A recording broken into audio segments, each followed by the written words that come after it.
Good morning, everybody. It's Monday, June 2nd, and today's Inside Edge is dedicated to everyone out there who's heading into early voting and election day, and they already can't stand their running mate. Now, this is a fairly common occurrence in Jersey. Anyone who's run for office will tell you that. Putting a bunch of people on a ticket together was, in a way, a fairly cruel and sadistic trick orchestrated by New Jersey's founding fathers. I'll tell you my own story. Back in the late winter of 1984, I was 22 years old and I wanted to run for a seat on the Livingston Township Council. I went to my party's screening committee. I won what used to be known as the line by an incredibly narrow two-vote margin.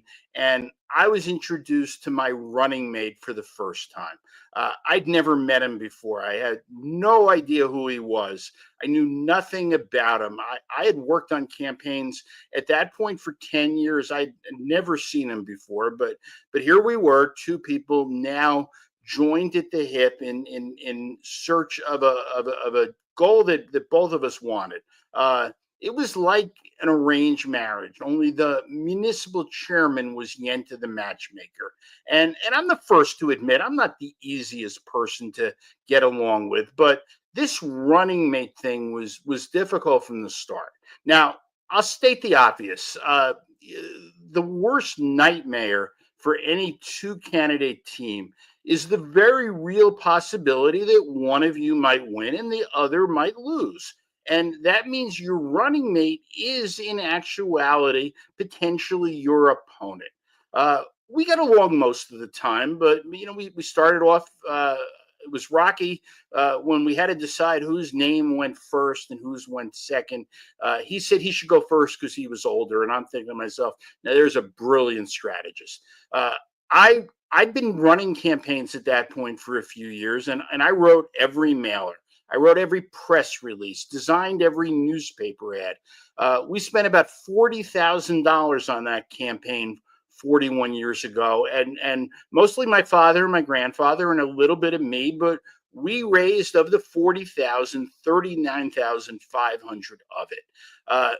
But my running mate had one definite talent: he could count words. So every Sunday night, when I would submit the press release for the next week, he would count how many words were in my quote and how many words were in his.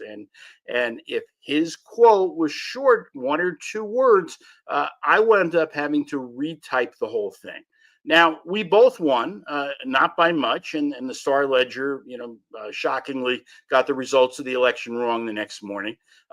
In the minority, getting along was easier. But 2 years later, when we took control, we both wanted to be mayor.